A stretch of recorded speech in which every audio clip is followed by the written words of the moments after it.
मैयत पे आ रहे हैं हवाई जहाज से। अल्लाह अल्लाह। ये हाल है आज की औलाद का। याद रखना, जश्न गौसल वरा से एक पैगाम लेकर के जाओ। अगर माँ बाप जिंदा हैं तो उनकी कद्र कर लो, अगर माँ बाप हयात हैं तो उनकी खिदमत कर लो। जिस दिन इनकी चारपाई घर से उठ गई उस दिन कोई सच्चे दिल से दुआ देने वाला नसीब नहीं था। आज बेटा घूमने चला जाए, माँ फोन करके कहती मेरे लाल इतनी रात हो गई अभी तक घर पे नहीं आए, तो बेटा माँ से गुस्से में कहता है क्यों मुझे फोन करके परेशान करती है, मैं अपने दोस्तों के साथ पार्टी करने आया हूँ, मेरे भी तो कुछ शौक अरमान है। जब बेटा गुस्से में माँ का फोन काट देता है, आज जिस माँ का तुमने फोन काट दिया, जिस वालिद का तुमने फोन काट दिया गुस्से में, एक दिन आएगा जिस दिन इनका साया सर से उठ गया, उस दिन कोई खैरियत लेने वाला तक नहीं। उस दिन कोई तुमको फोन करके ये तक नहीं पूछेगा कि कहाँ पहुंचे कहाँ नहीं पहुंचे।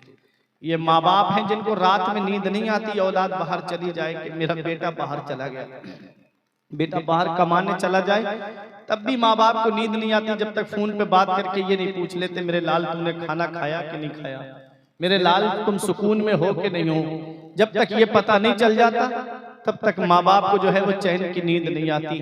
आज वही औलाद चार पैसे कमाने लगे, थोड़ी सी दौलत पास में आ जाए, माँ बाप का बिस्तर घर से बाहर, बुढ़ापे में बंटवारा होता है माँ बाप का माज़अल्लाह कि बाप मेरे घर खाएगा, माँ तेरे घर पे खाएगी। किस्मत वाला है वो बेटा जिसके हिस्से में माँ बाप आते हैं, नसीब वाला है वो बेटा जिसके हिस्से में माँ बाप आते हैं, शान वाला है वो बेटा जिसके हिस्से में माँ बाप आते हैं। किसी को घर मिला हिस्से में या कोई दुकान आई, मैं घर में सबसे छोटा था मेरे हिस्से में माँ आई। वाह वाह वाह। है लोगों, गौसे आजम की वालिदा ने ये नहीं कहा बेटा तू मुझे अब बुढ़ापे में छोड़ के जा रहा है, नहीं कहा, अपने एहसान भी नहीं गिनाए। गौसे आजम की वालिदा ने कहा जा मेरे बेटे इल्म हासिल करने जा। गौसे आजम बगदाद आए और आकर के मदरसे में आपने तालीम हासिल की। ये मदरसे से जुड़े हुए हमारे असातिज़ा हैं, आप इनसे मालूम करें, ये तलबा हैं जिन्होंने मदरसे में तालीम हासिल की है। आज तो उम्दा खानों का इंतजाम है मदरसों के अंदर, आज तो रहन सहन का अच्छा इंतजाम है मदरसों के अंदर, गर्मी के मौसम में पंखों का इंतजाम है, जाड़ों के मौसम में हीटर का इंतजाम है, आज तो बहुत सुकून है मदरसों के अंदर। गौसे आजम फरमाते हैं जब मैं मदरसा पढ़ने के लिए गया, मैं कई कई दिन के फाके करता था, मुझे कई कई दिन तक खाना नहीं मिलता था।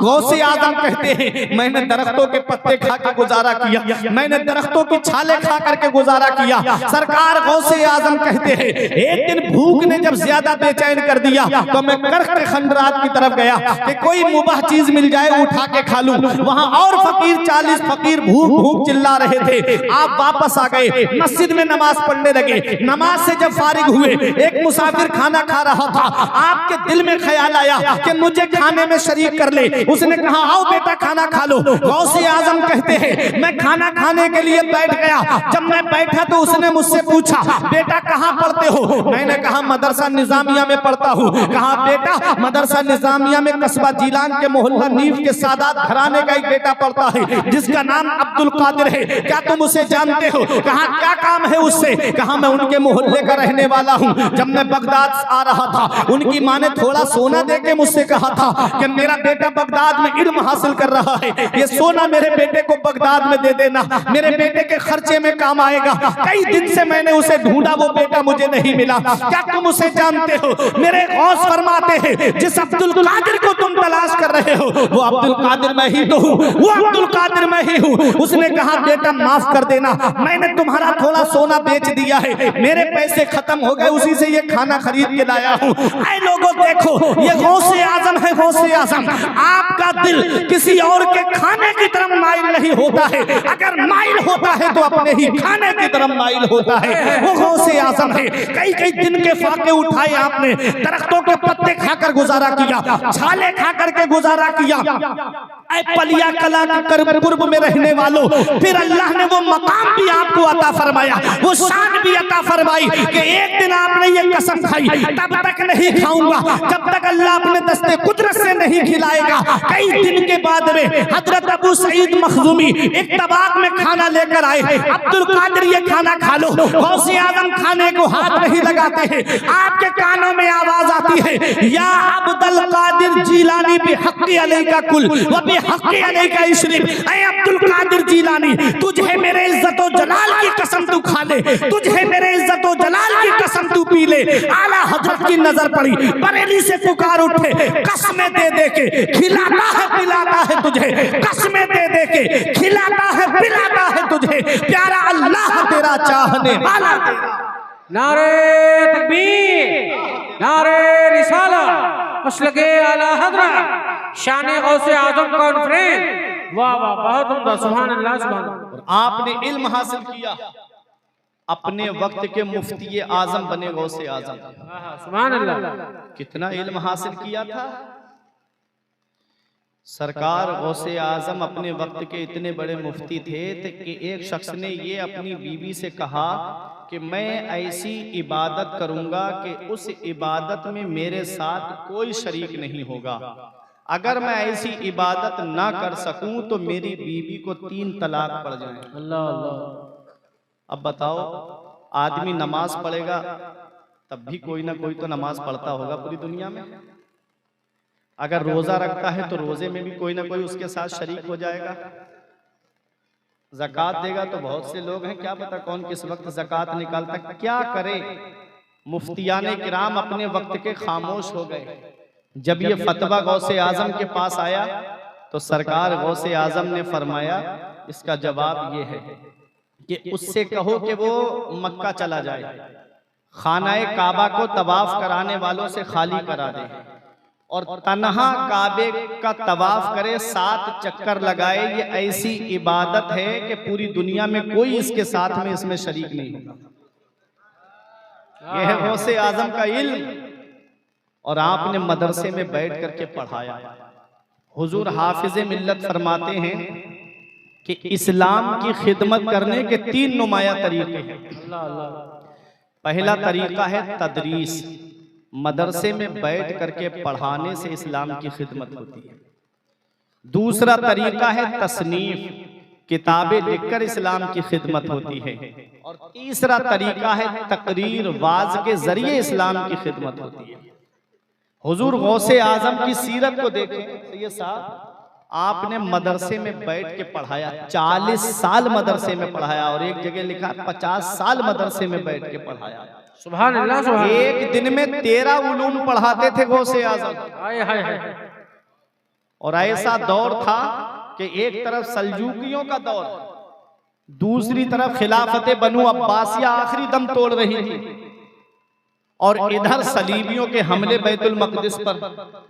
ऐसे दौर में गौसे आजम ने मदरसे में बैठ करके इस्लाम की खिदमत की और ऐसी टीम तैयार की गौसे आजम ने कि उस टीम ने दुनिया के कोने कोने पे जाकर के इस्लाम की खिदमत की।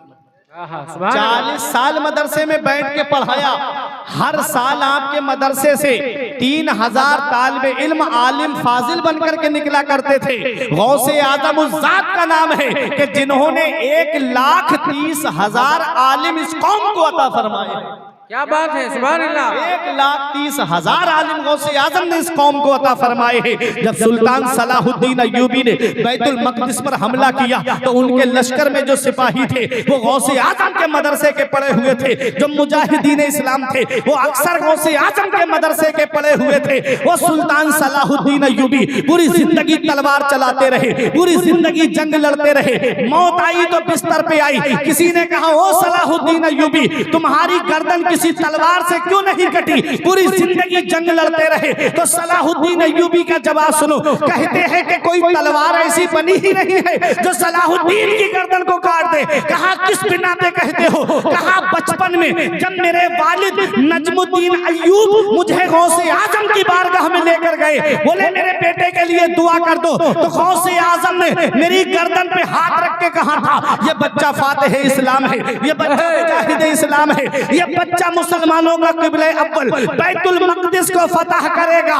सुल्तान सलाहुद्दीन अय्यूबी कहते हैं जिसकी गर्दन पर गौसे आजम का हाथ रखा हुआ हो उसकी गर्दन को कोई तलवार काट नहीं सकती है। क्या दबे जिसपे हिमायत का हो पंजा तेरा, क्या दबे जिसपे हिमायत का हो पंजा तेरा, शेर को खतरे में लाता नहीं कुत्ता तेरा। नारे तकबीर, नारे रिसालत, मसलके आला हज़रत, मज़हबे इस्लाम, शान गौसे आजम कॉन्फ्रेंस। वाह वाह माशाअल्लाह। वो है सरकार गौसे आजम। किताबें लिख करके आपने इस्लाम की खिदमत की। फुतूहुल गैब किताब लिखी गौसे आजम ने। मेरी बात समझ में आ रही है आप लोगों के? आप परेशान तो नहीं हो रहे? एक बार हाथ उठा के या गौसे आजम बोले माशाअल्लाह। नारे की जिम्मेदारी हमारे तारिफ भाई को दे दी आपने। कभी कभी आप लोग भी बीच कुछ जो है गौसे आजम के नाम का नारा लगा दिया करें। ये फरिश्ते बैठे हैं कांधे पे, एक नेकियां लिखने पर है, एक बुराइयां लिखने पर है। सियासी मामलात में तो हम पूरे पूरे दिन हलक फाड़ फाड़ के नारे लगाते हैं। अरे गौसे आजम के नाम का नारा लगाओगे तो ये जगह कयामत के दिन गवाही देगी कि फला जगह गौसे आजम के नाम का नारा लगा था, वाह वाह वाह, के नाम का नारा लगा था। तो लगाया करो और या अल्लाह या रसूल या गौस पुकारते रहा करो। सरकार गौसे आजम ने किताबें लिख के इस्लाम की खिदमत की। फुतूहुल गैब लिखी गौसे आजम ने, गुनियतुत तालिबीन लिखी गौसे आजम ने, कुरान की तफसीर तफसीर जिलानी आप पढ़ करके देखें कितनी किताबें हैं। मैं नाम उनके गिनाऊंगा, वक्त ज्यादा हो जाएगा। गौसे आजम ने किताबें लिख के इस्लाम की खिदमत की। अब तीसरा तरीका बचा तकरीर, वाज के जरिए इस्लाम की खिदमत की गौसे आजम ने। देखो सुनो, मदरसे से हर आदमी फायदा नहीं उठा सकता, किताबों से हर आदमी फायदा नहीं उठा सकता। मदरसे से वही फायदा उठाएगा जो पढ़ने के लिए मदरसा जाएगा। किताबों से वही फायदा उठाएगा जो पढ़ा लिखा होगा, वो किताबें पढ़ करके अपने आमाल की इस्लाह कर लेगा। तीसरा तरीका बचा तकरीर, वाज के जरिए इस्लाम की खिदमत होती है। तकरीर से वो लोग भी फायदा उठाते हैं जो पूरे दिन अपना काम से चले जाते हैं, शाम को जलसे में आकर के वाज को सुन करके अपने आमाल की इस्लाह करते हैं। अब इस वाज को भी हंसी मजाक का जरिया बना दिया गया, तकरीरों को भी हंसी मजाक खट्टे का जरिया बना दिया गया। जो जितना ज्यादा हंसाए उतना ही ज्यादा सुबह को आदमी कहता है जलसे में मजा बहुत है। जलसे मजे के लिए मत सुना करो, अपने आमाल की इस्लाह किया करो। हक है, हक है। और तकरीर कोई हल्का काम नहीं है जी। ये उलमा गवाही देंगे, सैयद साहब की मौजूदगी में बोल रहा हूं मैं। तकरीर कोई हल्का काम नहीं है। अगर तकरीर करना कोई हल्का काम होता, कोई मामूली काम होता, तो नबी गौसे आजम के ख्वाब में आके ये नहीं फरमाते कि बेटा अब्दुल कादिर तकरीर किया करो। बेटा अब्दुल कादिर वाज को नहीं कहते। तो गौसे आजम ने कहा कि मैं अजम का रहने वाला और ये बगदाद अरब में है और यहाँ फसीह व बलीग लोग हैं, इनकी फसाहत व बलागत मशहूर है, मैं इनके सामने बयान कैसे करूं? तो नबी ने फरमाया बेटा अपना मुंह खोलो। गौसे आजम ने मुंह खोला, नबी ने अपना लुआबे दहन 7 मरतबा गौसे आजम के मुंह में डाला। सुभान अल्लाह, सुभान अल्लाह। नबी का लुआबे दहन, वो नबी का लुआबे दहन जब हजरत अबू बकर सिद्दीक के पैर में सांप काट ले, तो सांप अगर काट ले तो उसका इलाज आप जानते ही हो, आदमी ढूंढता फिरता है कि कहां इसका इलाज कराएं। सहाबी का अकीदा देखें, सांप ने काटा, किसी हकीम के पास नहीं गए, नबी की बारगाह में अर्ज करते हैं या रसूल अल्लाह मेरे पैर में सांप ने काट लिया है। नबी ने अपना लुआबे दहन लगा दिया, सांप के जहर का असर दूर हो गया। आला हजरत फरमाते हैं सिद्दीक बल्कि गार में जा अपनी दे चुके और हिफ्ज़े जान तो जान फुरूज़े गुरर की है। मौला अली शेर खुदा की आंखें आ गईं, नबी की बारगाह में अर्ज किया या रसूल अल्लाह मेरी आंखें आ गई हैं। तो नबी ने अपना लुआब दहन लगा दिया तो मौला अली शेर खुदा की दुखती हुई आंखें शिफायाब हो गई।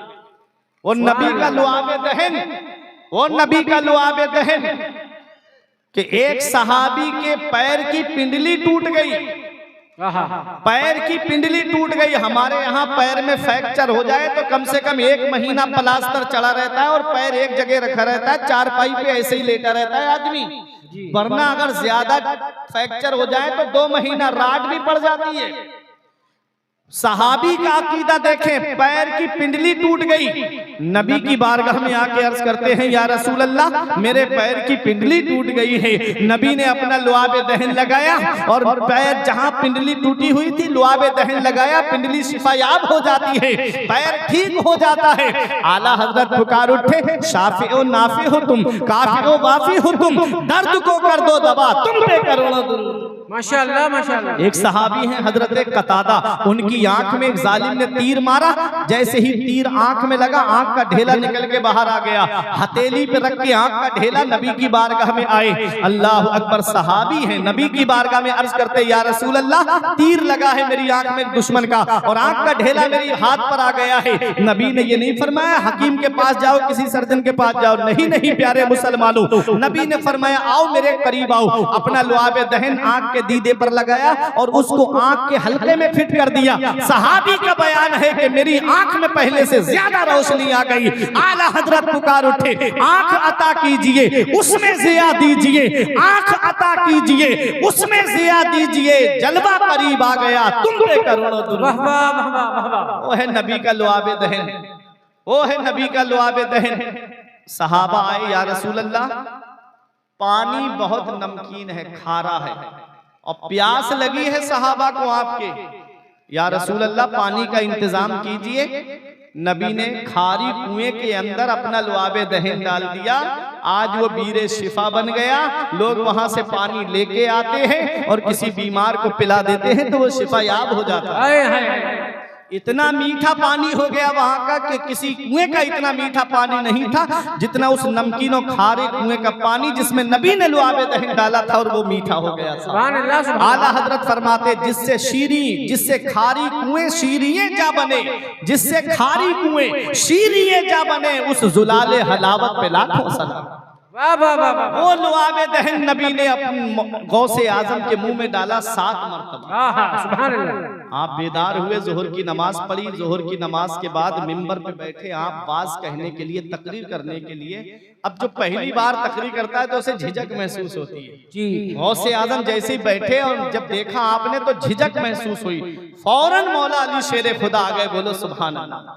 मौला अली शेर खुदा ने कहा बेटा अब्दुल कादिर वाज क्यों नहीं कहते? गौसे आजम ने झिझक महसूस की। मौला अली शेर खुदा फरमाते हैं मुंह खोलो। जब आपने अपना मुंह खोला तो अली शेर खुदा ने 6 मरतबा अपना लुआब दहन गौसे आजम के मुंह में डाल दिया। नबी ने 7 मरतबा डाला, अली शेर खुदा ने 6 मरतबा डाला।